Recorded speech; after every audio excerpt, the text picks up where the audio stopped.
الحمد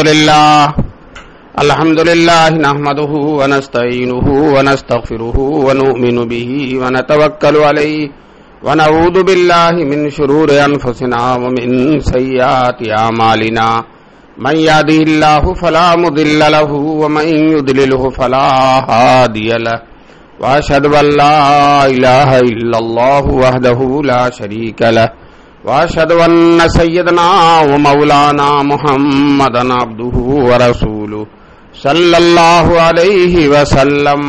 أعوذ بالله من الشيطان الرجيم. بسم الله الرحمن الرحيم. إن المسلمين والمسلمات والمؤمنين والمؤمنات والقانتين والقانتات والصادقين والصادقات صدق اللہ العلی العظیم.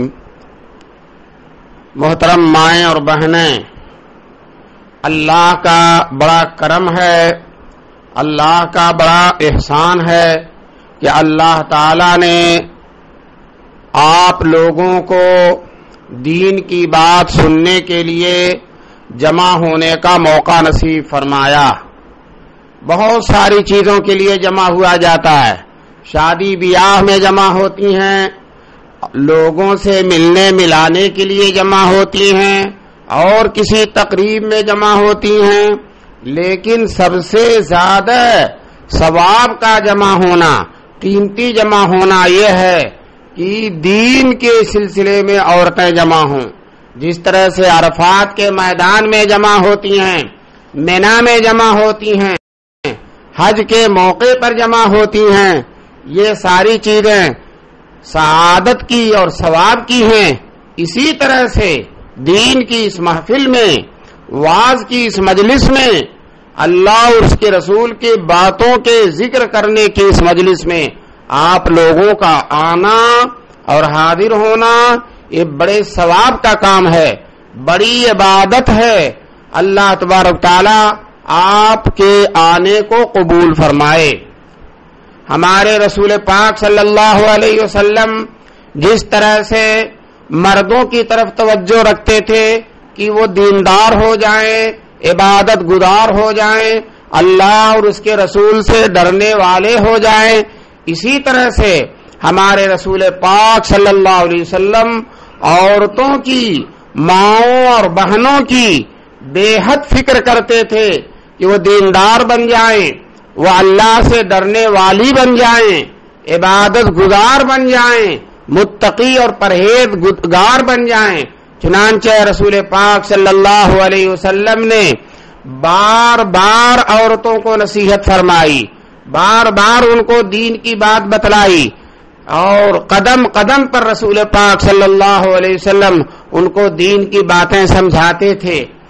چنانچہ رسول پاک صلی اللہ علیہ وسلم نے فرمایا، جو عورت شوہر کا ادب کرنے والی ہے، شوہر کا احترام اور اس کے حقوق کا لحاظ کرنے والی ہے، اور اپنے بال بچوں کی دینی تربیت کرنے والی ہے، وہ عورت اللہ اور اس کے رسول کو بہت پیاری ہے، بہت محبوب ہے. اللہ اور اس کے رسول اس عورت سے خوش ہیں. ایک دفعہ عورتوں نے رسول پاک صلی اللہ علیہ وسلم سے درخواست کیا. دیکھیے صحابہ کی عورتوں کو، صحابیات کو دین کی بات سننے کا کتنا شوق ہوتا تھا.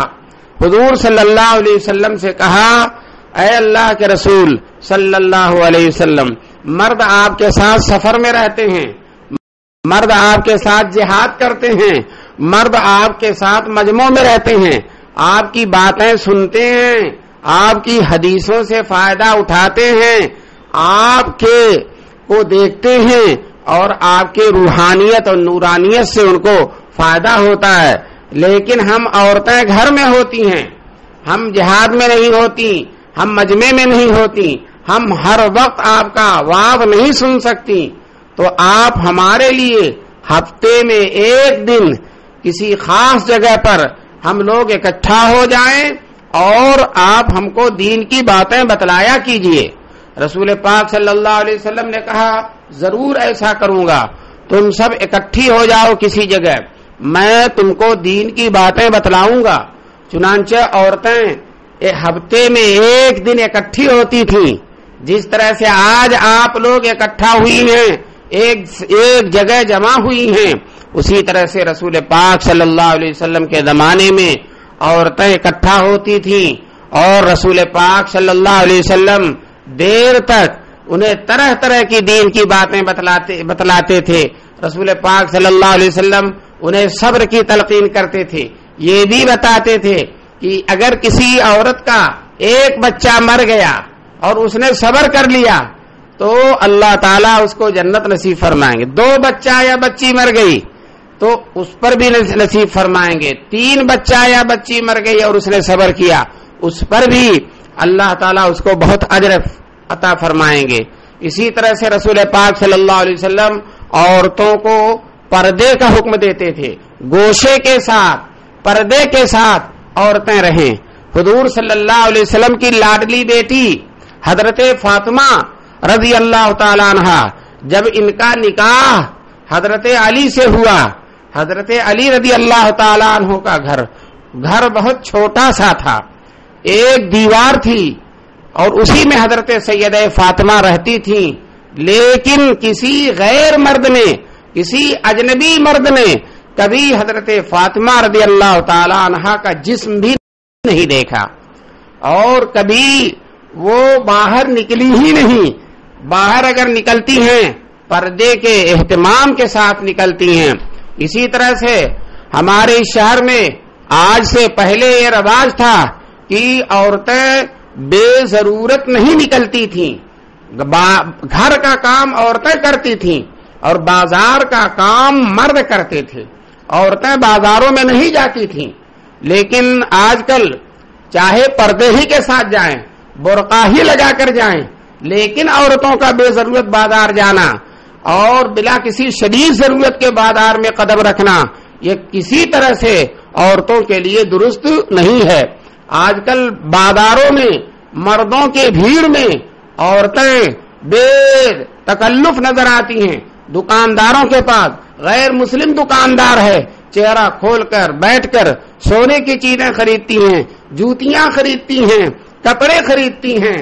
یہ سارے کام اگر مرد کر سکتے ہیں یا آپ کے بیٹے کر سکتے ہیں تو آپ کے لیے ہرگز کسی طرح سے درست نہیں ہے کہ بازار میں جائیں. ہمارے رسول پاک صلی اللہ علیہ وسلم نے ارشاد فرمایا کہ اذا استشرف النساء استشرف الشیطان، جب عورت کہیں نکلتی ہے باہر گھر سے نکلتی ہے، بازار میں جاتی ہے، مجمع کی طرف جاتی ہے تو اس کے ساتھ شیطان لگ جاتا ہے. پیچھے پیچھے شیطان لگے. حضور نے فرمایا اب جب کسی عورت کے پیچھے شیطان لگ جائے گا تو اسے گمراہ کرے گا، دوسرے لوگوں کو اس پر غلط نظر ڈالنے کے لیے آمادہ کرے گا اور اس سے بھی بے حیائی کا کام کرائے گا، جو ہے عفت اور پاک دامنی کی زندگی سے دور رکھنے کی کوشش کرے گا. اس لیے میں اپنی ماؤں اور بہنوں سے کہتا ہوں، درخواست کرتا ہوں کہ اپنی عفت، اپنی عزت، اپنی پاک دامنی کا لحاظ فرمائیں اور بے ضرورت بازار نہ جائیں. بازار جانا ویسے بھی دنیا کی سب سے بری جگہ بازار ہے. حدیث میں آیا ہے کہ خیر البقاء مساجدها، سب سے بہتر جگہ مسجدیں ہیں اور سب سے بری جگہ بازار ہے. تو بازار یوں بھی سب سے بری جگہ ہے. فتنہ و فساد وہاں زیادہ ہیں، غلط لوگوں کا مجمع ہوتا ہے، بھیڑ ہوتی ہے، ان کی نیتوں میں فتور ہوتا ہے. اس لیے اس بازار میں جانے سے ہماری مائیں اور بہنیں بچیں. میں ان سے درخواست کرتا ہوں کہ ہماری نانیاں اور دادیاں، ہماری بڑی عورتیں جس طرح سے نہیں جایا کرتی تھیں اسی طرح سے ہم کو بھی ان کے نقش قدم پر چل کر بازار میں نہیں جانا. کبھی آپ نے نہیں سنا ہوگا کہ حضرت فاطمہ بازار میں گئی ہوں، کبھی نہیں سنا ہوگا کہ حضرت عائشہ بازار میں گئی ہوں، کبھی نہیں سنا ہوگا کہ حضرت خدیجہ بازار میں گئی ہوں. تو جب ہماری یہ مائیں، مسلمانوں کی مائیں، نبی پاک صلی اللہ علیہ وسلم کی بیویاں اور بیٹیاں جب یہ بازار میں نہیں جا رہی ہیں تو ہم بھی تو انہی کی امت ہیں، ہم بھی تو انہی کا نام لینے والے ہیں.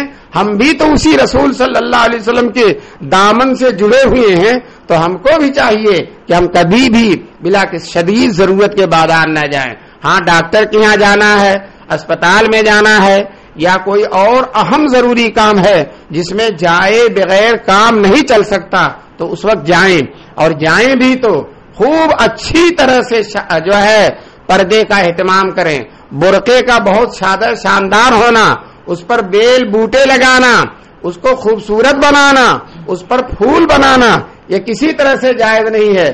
پہلے زمانے میں جو بوڑھی عورتیں برقع لگاتی تھیں بالکل سادہ سودہ، اسی طرح کا برقع، چاہے آپ کا کپڑا اندر اچھا ہو لیکن برقعے پر بیل بوٹا لگانا کیوں بلا وجہ نظر پڑتی ہے؟ بلا وجہ نظر پڑتی ہے، اگرچہ آپ پر نظر نہیں پڑ رہی، آپ کے برقعے پر تو پڑ رہی ہے، تو عورت کو اپنے کپڑے کی بھی حفاظت کرنا چاہیے اپنے جسم کے ساتھ ساتھ۔ اور اسی طرح سے بازار میں خوشبو لگا کر نہیں جانا چاہیے، خوشبو لگا کر نہیں جانا چاہیے۔ حضور نے فرمایا ہے کہ جو عورتیں خوشبو لگا کر جاتی ہیں وہ اپنی طرف شیطان کو مائل کرتی ہیں، اللہ کی ان پر لعنت ہوتی ہے۔ خوشبو نہیں لگا کر، دیکھیے پہلے زمانے میں حضور صلی اللہ علیہ وسلم کے زمانے میں عورتوں کو مسجد میں جانے کی اجازت تھی، بہتر اس وقت بھی نہیں تھا لیکن اجازت تھی، جا سکتی تھی۔ کیوں؟ وہاں رسول پاک صلی اللہ علیہ وسلم ہیں، حضور کی صحبت ان کو مل جائے گی، اس لیے جانے کی اجازت تھی لیکن بہتر نہیں تھا۔ اب حضور صلی اللہ علیہ وسلم کے بعد خود صحابہ ہی کے زمانے میں عورتوں کو مسجد میں جانے سے منع کر دیا، عورتوں کو مسجد میں جانے سے منع کر، کیوں؟ وہاں حضور تھے، حضور کی برکت سے ماحول روحانی تھا، کسی کی نظر غلط نہیں ہو سکتی تھی، سب پر اللہ کا خوف اور اللہ کی عظمت نازل ہوتی تھی حضور صلی اللہ علیہ وسلم کی برکت سے۔ حضور کی محفل تھی، فرشتوں کا جمگھٹا تھا، کسی دل میں برائی آ ہی نہیں سکتی تھی، اس لیے عورتوں کو مسجد میں جانے کی اجازت تھی لیکن بہتر پھر بھی نہیں تھا۔ ایک عورت نے آ کر اللہ کے رسول صلی اللہ علیہ وسلم سے کہا میں آپ کے ساتھ مسجد میں نماز پڑھنا چاہتی ہوں، تو حضور صلی اللہ علیہ وسلم نے فرمایا تو اپنے جو ہے مسجد میں پڑھے، محلے کی مسجد میں پڑھے، جامع مسجد سے بہتر ہے کہ تو محلے کی، اور محلے کی مسجد میں بھی پڑھنے سے بہتر ہے تو اپنے گھر میں پڑھے، اور گھر کے صحن میں پڑھنے سے بہتر ہے کہ دالان میں پڑھے، اور دالان میں بھی پڑھنے سے بہتر ہے کہ اندر والے حجرے میں پڑھے، اندر والے کمرے میں۔ بتائیے نماز پڑھنا ہے اور حضور اتنا چھپا چھپا کر عورت کو کہ جتنا اندر، جتنا کمرے کے اندر ہوگی، جتنا اندرونی روم کے اندر ہوگی اتنا ہی اللہ تعالیٰ اس کی نماز میں برکت نازل فرمائیں گے۔ تو دیکھیے مائیں اور بہنیں، عورتوں کو بھی حضور نے باوجود کہ خیر کا زمانہ تھا، حضور کے انوار برکات، حضور کی تجلیات کا زمانہ تھا، پھر بھی عورتیں، پھر بھی حضور نے پسند نہیں کیا، اور بہرحال اجازت تھی لیکن صحابہ نے بہت سختی سے منع کر دیا۔ ان کے زمانے میں عورتیں مسجد میں نہیں، بتائیے جب سب سے اچھی جگہ میں آنے سے ان کو روکا گیا ہے تو سب سے بری جگہ میں جانا ان کے لیے کتنا خراب ہوگا۔ اس لیے میں اپنی ماؤں اور بہنوں سے یہ درخواست کرتا ہوں کہ آپ صحابیات، حضرت خدیجہ، حضرت فاطمہ، حضرت عائشہ، ام سلمہ اور جو بھی صحابیات ہیں ان کا طریقہ اختیار کیجئے، ان کی زندگی اختیار کیجئے، ان کے نقش قدم پر چلنے کی تو کوشش کیجئے۔ آج جو مائیں بہنیں میری بات سن رہی ہیں، میں ان سے درخواست کرتا ہوں وہ طے کر لیں کہ انشاءاللہ آج سے ہمارے قدم بازار کی طرف نہیں پڑیں گے۔ دوسری بات، ہمارے رسول پاک صلی اللہ علیہ وسلم کی چہیتی بیٹی حضرت فاطمہ، جب ان کی شادی کا وقت ہو گیا، شادی کی عمر کو ہو گئی، تو بڑے بڑے مالدار گھرانوں سے پیغام آیا، بڑے بڑے لوگوں نے، معزز ترین لوگوں نے پیغام دیا، لیکن رسول پاک صلی اللہ علیہ وسلم نے خاموشی اختیار کیا، کسی کی بات کو قبول نہیں کیا۔ پھر حضرت عمر نے یا حضرت ابو بکر نے حضرت علی سے کہا، حضرت علی بہت غریب تھے، گھر بھی نہیں تھا، کوئی سامان نہیں تھا، کوئی کاروبار نہیں تھا، کوئی آمدنی نہیں تھی، اور کسی بھی طرح کا روپیہ پیسہ ان کے پاس نہیں تھا، بہت غریب تھے۔ تو حضرت عمر نے کہا کہ اے علی، تم حضور کے پاس جاؤ اور اپنے لیے حضرت فاطمہ کی منگنی کرو، اور حضرت فاطمہ اس لیے کہ حضرت علی کے تو باپ ہیں نہیں، باپ کا انتقال ہو چکا ہے، اور حضرت علی حضور ہی کی کفالت میں ہیں، حضور ہی ان کی پرورش اور دیکھ ریکھ کر رہے ہیں، تو خود علی ہی کو جانا پڑا۔ چنانچہ وہ بہت شرماتے ہوئے، جھجکتے ہوئے، ڈرتے ہوئے اور بہت تکلف کے ساتھ جا کر حضور صلی اللہ علیہ وسلم سے دبی زبان میں اپنے شادی کا تذکرہ کرتے ہیں کہ اللہ کے رسول مجھے نواز دیجئے، مجھے اپنے گھر میں شامل فرما لیجئے اور مجھے حضرت فاطمہ کے عقد کے لیے قبول فرما لیجئے۔ تو حضور صلی اللہ علیہ وسلم نے کہا علی ٹھیک ہے، دیکھیے فوراً قبول کر لیا، کہا علی ٹھیک ہے، تمہارا فاطمہ سے نکاح میں منظور کرتا ہوں، جاؤ تیاری کرو، اور کہا کچھ پیسے ویسے ہیں تمہارے پاس؟ تو حضرت علی نے کہا ایک پیسہ بھی نہیں ہے۔ آج ہماری مائیں اور بہنیں اپنی بیٹی کے جہاں بات چل رہی ہے، اگر ان کو معلوم ہو جائے کہ اس کے ایک پیسہ بھی نہیں ہے تو میں سمجھتا ہوں کہ وہ نکاح نہیں کریں گی۔ بات اگر ہو گئی ہے تو ہوئی بات بھی کاٹ دیں گی کہ چلو تم سے کون نکاح کرتا، تمہارے پاس ایک پیسہ بھی نہیں۔ لیکن حضرت فاطمہ سے چہیتی ہماری بیٹیاں نہیں ہو سکتی۔ حضرت فاطمہ حضور کی بڑی چہیتی بیٹی، اتنی محبت ہے، اتنی محبت ہے کہ جب فاطمہ حضور سے ملنے آتی ہیں تو حضور کھڑے ہو جاتے ہیں، حضور ان کے لیے احترام میں کھڑے ہو جاتے ہیں۔ جب حضور صلی اللہ علیہ وسلم بیمار تھے، مرض الموت میں مبتلا تھے، جس کے بعد اللہ کے رسول کا وصال ہو گیا، تو حضرت فاطمہ اپنے ابا کو دیکھنے آئیں، حضور سے ملنے آئیں۔ حضور نے حضرت فاطمہ کے کان میں کچھ کہا، حضرت فاطمہ رونے لگی، دیکھا کہ میری لاڈلی بیٹی رو رہی ہے، تو پھر حضور نے ان کے کان میں کچھ اور کہا جس سے فاطمہ ہنسنے لگی، ابھی روئی تھیں ابھی ہنسنے لگی۔ وہاں حضرت عائشہ بھی تھیں، حضرت عائشہ ہی کا حجرہ تھا جس میں حضور بیمار تھے، اسی کمرے، لیکن ذرا سا فاصلے پر تھیں، وہ بات نہیں سن سکی۔ جب حضرت فاطمہ باہر نکلنے لگی تو حضرت عائشہ نے کہا اے فاطمہ، تمہارے والد نے، نبی پاک صلی اللہ علیہ وسلم نے تمہارے کان میں کیا کہا تھا جس کی وجہ سے تم رونے لگی؟ پھر کیا کہا جس کی وجہ سے تم ہنسنے لگی؟ تو حضرت فاطمہ نے کہا یہ میرا اور میرے باپ کا راز ہے، میرا اور میرے باپ کا راز ہے، میں اس کو نہیں بتاؤں گی۔ خیر حضرت فاطمہ نے نہیں بتایا۔ پھر جب حضور اللہ کو پیارے ہو گئے، اللہ نے اپنے محبوب کو بلا لیا، حضور دنیا سے تشریف لے گئے، پھر حضرت عائشہ نے حضرت فاطمہ سے کہا بیٹی میرا تمہارے اوپر جو حق ہے، میرا اس لیے کہ میں تمہاری ماں ہوں، ماں کے درجے میں ہوں، تو میرا تمہارے اوپر حق ہے، اس حق کا واسطہ دے کر میں تم سے کہتی ہوں اب حضور نہیں ہیں، وہ بات بتاؤ کیوں ہنس رہی تھی، کیوں پہلے روئی تھی پھر کیوں ہنسی تھی؟ تو حضرت فاطمہ نے کہا اب بتانے میں کوئی حرج نہیں ہے۔ تو میں جب اپنے ابا سے ملنے آئی تو میرے کان میں انہوں نے کہا فاطمہ میں اس مرض میں اللہ کے ہاں چلا جاؤں گا، اس مرض میں میں بچوں گا نہیں۔ تو حضرت فاطمہ رونے لگی، اللہ اللہ میرے پیارے ابا رحمت للعالمین رسول پاک صلی اللہ علیہ وسلم ہم سے اب جدا ہونے والے ہیں۔ تو حضرت فاطمہ رونے لگی۔ جب وہ رونے لگی تو ان کا رونا حضور کو نہیں دیکھا گیا، برداشت نہیں ہوا، پھر کان میں کہا کہ بیٹی میرے خاندان میں سب سے پہلے تم ہی مجھ سے آ کر ملو گی، میرے دنیا سے جانے کے بعد سب سے پہلے تم ہی ملو گی۔ تو حضرت فاطمہ ہنسنے لگی۔ دیکھیں کتنی لاڈلی ہیں، کتنی پیاری ہیں، حضور کی کتنی نظر رحمت ہے ان پر، لیکن ان کی شادی حضرت علی کے گھر کر دیا، علی کے گھر کر دیا، نہ کوئی خرچ نہ کچھ۔ حضرت علی سے پوچھا کچھ ہے تو کہنے لگے کچھ بھی نہیں۔ ارے کہنے لگے کوئی چیز تو ہوگی تمہارے پاس؟ کہنے لگے بس ایک زرہ ہے، یہ لوہے کا کپڑا ہے جو میدان جنگ میں اپنے جسم پر ڈالتا ہوں تاکہ تلوار نہ لگے۔ حضور نے کہا جاؤ اسے بیچو، اور بیچ کر کچھ ضروری سامان، جب کوئی گھر میں آئے گا تو کچھ نہ کچھ تو چاہیے رہنے کے لیے، اوڑھنے کے لیے، بیٹھنے کے لیے، ضروری سامان خرید لو۔ تو حضرت علی گئے بازار میں زرہ بیچنے، حضرت سیدنا عثمان غنی رضی اللہ تعالیٰ عنہ نے وہ زرہ خرید لیا، اور زرہ خریدنے کے بعد قیمت بھی دے دیا اور زرہ بھی دے دیا، قیمت بھی دے دیا اور زرہ بھی دے دیا، اور اسی زرہ سے حضرت علی نے چھوٹا موٹا سامان کیا۔ دیکھ رہے کتنی سادگی کے ساتھ آج ہماری مائیں اور بہنیں کیا کسی غریب کے ہاں نکاح کر دیں گی؟ وہ تو چاہتی ہیں کہ مالدار سے مالدار گھرانے میں، جس کی بلڈنگ شاندار سے شاندار ہو وہاں میری بیٹی کی شادی ہو. حالانکہ حضور صلی اللہ علیہ وسلم نے فرمایا ہے کہ شادی کے لیے 4 چیزوں کو دیکھا جاتا ہے. ایک حسن و جمال کو دیکھا جاتا ہے. عورت سے جب شادی کی جاتی ہے تو اس کے حسن و جمال کو دیکھا جاتا ہے, مال کو دیکھا جاتا ہے, حسب و نسب کو دیکھا جاتا ہے کہ کس خاندان سے ہے, اور دین بھی دیکھا جاتا ہے.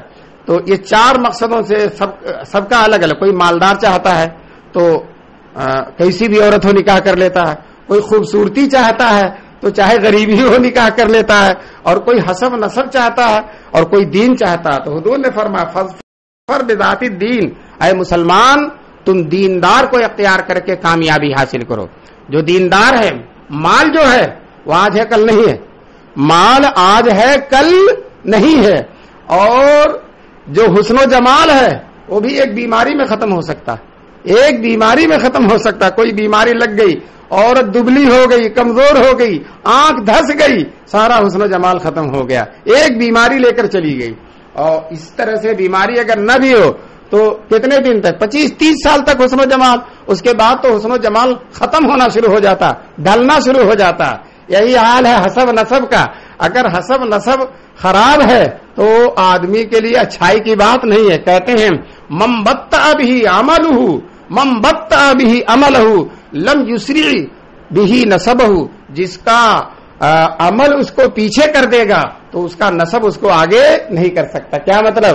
اگر عمل خراب ہے, عمل کمزور ہے, زندگی گندی ہے, تو چاہے وہ سید بھی ہو اس کی کوئی فضیلت نہیں ہے. فضیلت کس کی بنیاد پر ہوتی ہے؟ عمل کی بنیاد پر ہوتی ہے. اور اگر دینداری کو ترجیح دی جائے گی تو دینداری بچپن میں بھی رہتی ہے, دینداری جوانی میں بھی رہتی ہے, دینداری بڑھاپے میں بھی رہتی ہے. بلکہ بڑھاپے میں حسن کم ہو جاتا ہے اور دینداری بڑھ جاتی ہے. حسن کم ہو جاتا ہے اور دینداری بڑھ جاتی ہے. جتنا دیندار بوڑھا ہوتا جاتا ہے اس کی نورانیت بڑھتی چلی جاتی ہے, اس کی روحانیت بڑھتی چلی جاتی ہے, اس کا تقوی اور خوف خدا بڑھتا چلا جاتا ہے. تو ہماری ماں اور بہنوں کو بھی اپنے بیٹے اور بیٹیوں کی شادی میں دینداری دیکھنا چاہیے. یہی قریب میں بستی ہے وشارم, مجھے معلوم ہوا کہ بہت سے دولت والے لوگوں نے, بڑے خاندانی اور بہت بڑے بڑے تاجروں نے بہت اچھی جگہوں سے ان کی بیٹی کا پیغام آ رہا تھا یا بیٹے کا, لیکن انہوں نے اپنے بیٹے کی شادی ایک غریب حافظ قرآن سے کر دیا, غریب حافظ قرآن سے کر دیا. میں سمجھتا ہوں کہ انہوں نے بہت نفع کا سودا کیا, اس لیے کہ غربت اور مالداری تو ختم ہو سکتی ہے لیکن قرآن جو سینے میں ہے وہ ختم ہونے والا نہیں ہے, اور اس کی رونق دنیا میں بھی رہے گی اور آخرت میں بھی رہے گی. اس لیے میں آپ سے جس طرح سے یہ کہتا ہوں کہ اپنے بیٹے اور بیٹی کو دیندار بنائیے, مکتب میں پڑھوائیے, حافظ بنائیے, عالم بنائیے, اسی طرح سے میں یہ بھی کہتا ہوں کہ اپنے بیٹے اور بیٹی کی شادی حافظ سے کیجیے. آپ کا لڑکا ہے تو ایسی لڑکی کوشش کیجیے جو حافظہ ہو, آپ کی لڑکی ہے تو ایسے لڑکے کی کوشش کیجیے جو قرآن کا حافظ ہو, جو عالم ہو, جو مفتی ہو. تو اس کی وجہ سے آپ کی بیٹی بھی دیندار ہو جائے گی اور آپ کی بیٹی کی بھی زندگی سنور جائے گی. آج کل میں دیکھیے آپ سے بتاؤں, حضور صلی اللہ علیہ وسلم نے اپنی بیٹی فاطمہ کی شادی میں ایک پیسہ بھی خرچ نہیں کیا. خوش خرچ کیا تھوڑا بہت سامان, مٹی کا گھڑا تھا وہ دے دیا, کھجور وہاں مفت میں ملتی ہے تو کھجور کا گدا دے دیا, کچھ بھی خرچ نہیں کیا.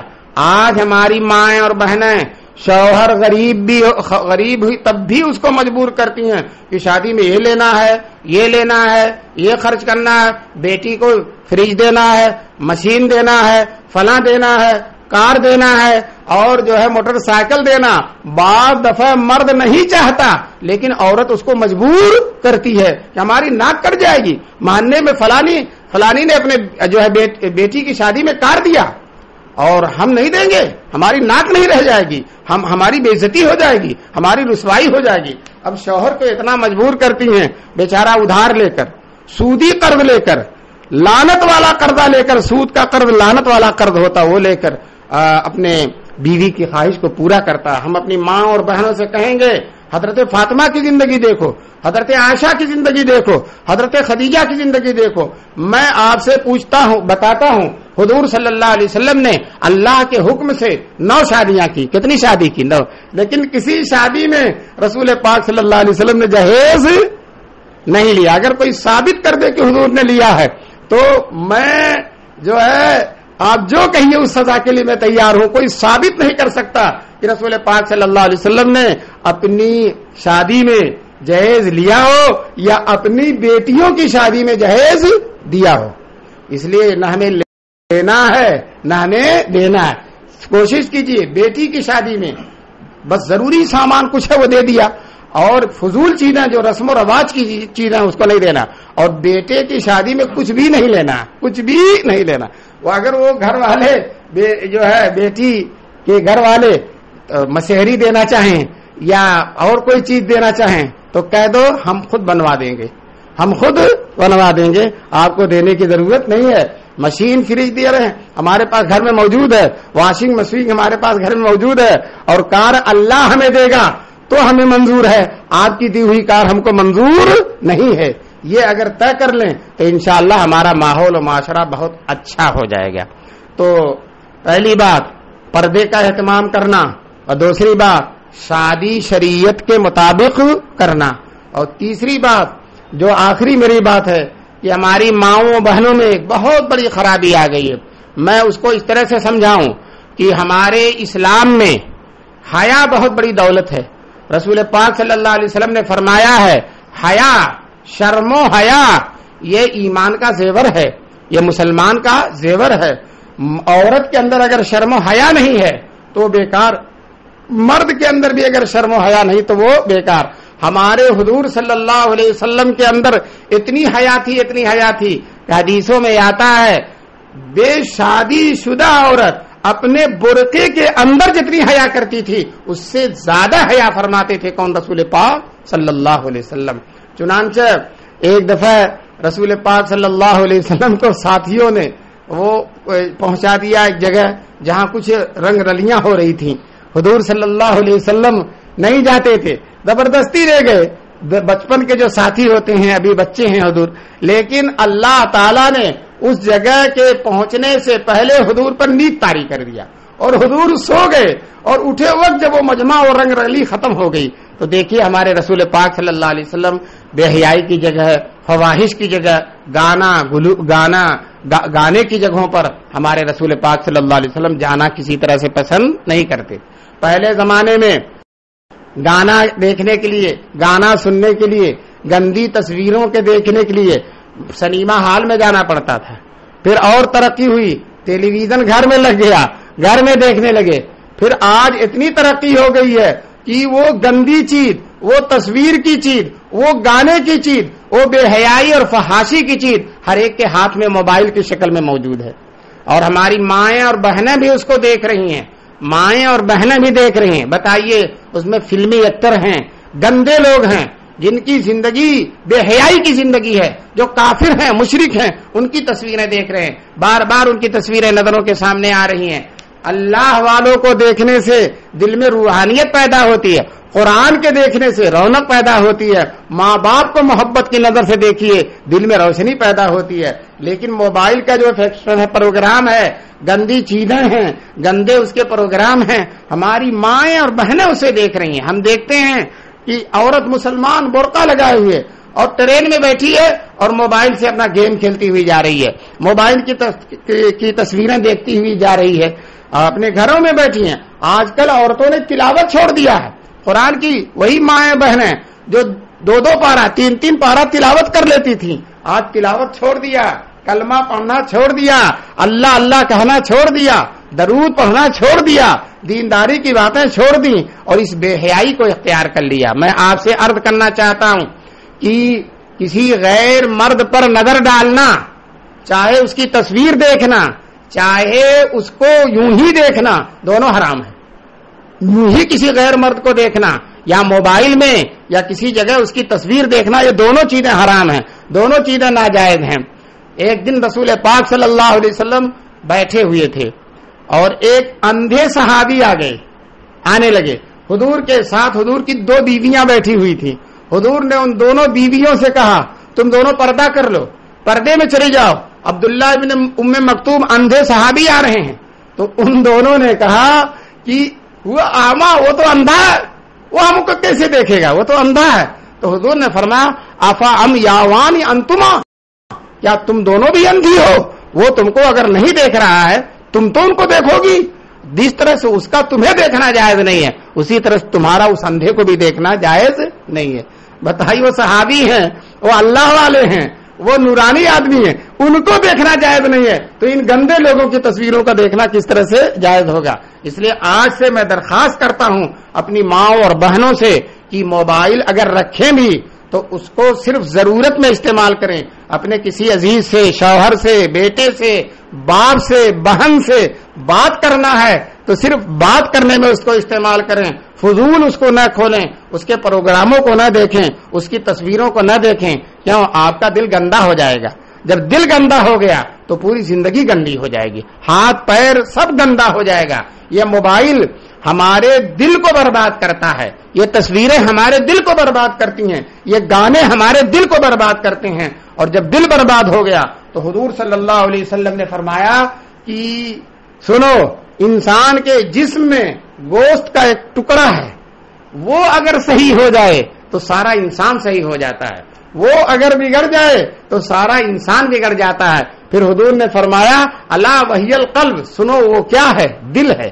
تو ہم اپنی ماں اور بہنوں سے ہی درخواست کریں گے کہ آج سے موبائل کو غلط طریقے سے استعمال نہ کریں. یہ جہنم کا آلہ ہے جو آپ کی جیب میں پڑا ہوا ہے، آپ کے ہاتھ میں پڑا ہوا ہے، آپ کی یہ بربادی کا ذریعہ ہے، یہ شیطان کا ذریعہ ہے. حدیث میں ہے وَالشِّعْرُ مِن مَزَامِيرِ إِبْلِيسِ، یہ جو گندے گانے ہیں یہ ابلیس کے باجے ہیں. یہ جو گندے گانے ہیں یہ ابلیس کے باجے ہیں، ابلیس اس کو بجاتا. شعر من مزامیر ابلیس، گندے گانے ابلیس کے باجے ہیں، اس ابلیس کے بجانے کے آلے ہیں، اس سے آپ کو گمراہ کرتا ہے، برباد کرتا ہے. تو اس ابلیسی چیز سے بھی ہماری مائیں اور بہنیں اپنے آپ کو بچائیں گی. دیکھیے میں نے بہت لمبی تقریر نہیں کی، صرف 3 بات کہی ہے. یہ تینوں باتیں اگر مضبوطی سے آپ اپنے ذہن میں باندھ کر جائیں اور یہاں طے کر لیں کہ انشاءاللہ مولوی صاحب کی یہ تینوں باتیں میں اپنی زندگی میں لاؤں گی. ایک تو یہ کہ بے پردگی نہیں کروں گی، بے حیائی اور بازاروں میں نہیں گھوموں گی. قرآن میں فرمایا ولا تبرجن تبرج الجاہلیت الاولی، اے مسلمانوں اور مسلمان عورتوں، نبی کی بیویوں، تم جاہلیت کے زمانے میں جس طرح سے عورتیں گھومتی تھیں، جاہلیت کے زمانے میں عورتیں خوب بن سور کر مردوں کے مجمع میں جاتی تھیں، ننگی ہو کر طواف کرتی تھیں، تو حضور نے فرمایا اے عورتوں تم جاہلیت کے طریقے پر، جاہلیت کے زمانے کی عورتوں کی طرح نہ گھومو. تو آپ بھی اس بات کا اہتمام کریں کہ بے ضرورت بازار میں نہیں جائیں. دوسرے، شادی بیاہ کو سادگی کے ساتھ کریں اور جہیز وغیرہ لینے دینے کا چکر چھوڑیں. لینا بھی غلط ہے اور دینا بھی غلط ہے، اس چکر کو چھوڑیں سادگی کے ساتھ. جس طرح سے حضور نے شادی کی، صحابہ نے شادی کی اور حضور کی بیٹیوں کی شادیاں ہوئی ہیں، اس طرح سے ہم شادی کریں. تیسرے، اس شیطان کے آلے کے شر سے، اس کے فتنے سے، جہنم کے اس انگارے سے اپنے آپ کو بچانے کی. اس جہنم کے انگارے کا نام موبائل ہے، اس جہنم کے انگارے کا نام موبائل ہے. اس کی غلط یوز ہے، غلط استعمال ہے، غلط طریقے سے اس کو بروئے کار لانا ہے اور غلط تصویروں کو دیکھنا ہے، غلط باتوں کو سننا. ہاں اگر سننا ہے کسی مولانا صاحب کی تقریر سنیے، وہ بھی ان کا فوٹو نہ دیکھیے، تصویر سنیے، تقریر سنیے لیکن تصویر نہ دیکھیے. تصویر دیکھنا چاہے وہ کتنا بھی بڑا مولانا ہو، اس کی تصویر دیکھنا جائز نہیں. بعض عورتیں اللہ والوں کو تاک جھانک کر دیکھتی ہیں، بزرگ ہیں، ارے بھائی بزرگ ہیں، ٹھیک ہے یہ بزرگ ہیں، لیکن ان کی تصویر کا دیکھنا یا ان کا دیکھنا تمہارے لیے جائز نہیں ہے، اس لیے اس کو نہیں دیکھنا چاہیے. یہی چند باتیں تھیں. میں جو ہے جن لوگوں نے ان ماؤں اور بہنوں کے یہاں اکٹھا ہونے کا پروگرام بنایا، اس کی سہولتیں پیدا کی اور ان کو اکٹھا ہونے کا موقع نصیب فرمایا، اعلان کیا، اس پروگرام کا انعقاد کیا، میں ان کے لیے دعا کرتا ہوں کہ اللہ تبارک تعالیٰ ان کو بہترین بدلا دے. آپ ایک بہترین کام، کار ثواب، کار خیر کا ذریعہ بن گئے حضور صلی اللہ علیہ وسلم نے فرمایا ہے جو کار خیر کا ذریعہ بن جاتا ہے وہ کار خیر کرنے والے کی طرح ہو جاتا ہے. اس لیے اس پروگرام کے منعقد کرنے والوں کو میں دل کی گہرائیوں سے مبارکباد دیتا ہوں اور آخر میں ماؤں اور بہنوں سے یہ کہتا ہوں میں آپ کے لیے دعا کرتا ہوں اللہ آپ کو نیک زندگی نصیب فرمائے, آپ کو سکون کی زندگی, اطمینان کی, آپ کی الجھنوں اور پریشانیوں کو اللہ دور فرمائے. اور آپ سے بھی درخواست کرتا ہوں, مائیں اور بہنیں بڑی دیندار ہوتی ہیں, دل لگا کر دعا کرتی ہیں اور اللہ ان پیاریوں کی دعا سنتے ہیں, تو میں ان سے یہ بھی درخواست کروں گا کہ جس طرح سے آپ اپنے لیے دعا کریں, اپنے متعلقین کے لیے, یہ میں جو دور دراز سے آپ کی خدمت میں آیا ہوں میرے لیے بھی دعا کریں, اللہ مجھے صحت دے, اللہ تعالیٰ مجھے دین کی خدمت کی توفیق نصیب فرمائے. اس کے لیے آپ دعا فرمائیں. وآخر دعوانا الحمدللہ رب العالمین. دعا کر لیں. اللهم صل على سيدنا ومولانا محمد وعلى آله وصحبه وبارك وسلم. ربنا ظلمنا انفسنا وان لم تغفر لنا وترحمنا لنكونن من الخاسرين. اے مولا ہم سب کے گناہوں کو معاف فرما دے, اے اللہ ہم سب کے گناہوں کو معاف فرما دے. دین کی جو باتیں کہی گئی ہیں میرے مولا ہماری ماؤں اور بہنوں کو ان پر عمل کرنے کی توفیق نصیب فرما, انہیں پردہ نشین خاتون بنا دے اور شادی بیاہ کو صحابہ کی شادیوں کی طرح کرنے والا بنا دے, اور موبائل کے وبال سے ہماری لاڈلیوں کو اور ہمارے نبی پاک کی محبوب امتیوں کو الہ العالمین ان گندی چیزوں سے, شیطانی چیزوں سے بچنے کی توفیق نصیب فرما. اے اللہ ہم میں جو بیمار ہے انہیں شفا نصیب فرما, جو مقروض ہیں ان کے قرضوں کی ادائیگی کی غیب سے سبیل پیدا فرما, جو رزق حلال کے سلسلے میں پریشان ہے غیب سے ان کے لیے حلال لودی کے دروازے کھول دے. جو عورتیں اپنے شوہروں کی طرف سے یا اپنے اولاد کی طرف سے یا اپنے رشتہ داروں کی طرف سے یا اپنے محلے اور پڑوس والوں کی طرف سے پریشانی میں مبتلا ہیں, اے اللہ انہیں راحت نصیب فرما. کسی ماں بہن کے دل میں کوئی الجھن ہے, کوئی بے قراری اور بے تابی ہے تو اے اللہ اسے دور فرما دے. الہ العالمین اگر ہماری اولاد نالائق ہے تو اس کو لائق بنا دے. ہمارے بیٹے اور بیٹیاں جو شادی کی عمر کو پہنچ گئی ہیں غیب سے ان کے لیے بہتر, مناسب, دیندار اور اپنی مرضی کے مطابق جو ہے رشتہ نصیب فرما دے. اے اللہ ان عورتوں کے مل بیٹھنے کو قبول فرما لے. دور دراز سے یہاں آ کر اپنا وقت جو انہوں نے لگایا ہے ایک ایک سیکنڈ کو, ایک ایک منٹ کو قیمتی بنا دے. اے اللہ اپنے نبی پاک صلی اللہ علیہ وسلم کی برکت سے صدیقین, شہداء اور صالحین کی برکت سے ہماری دعا قبول فرما لے. سبحان ربک رب العزت عما یصفون وسلام علی المرسلین والحمد للہ.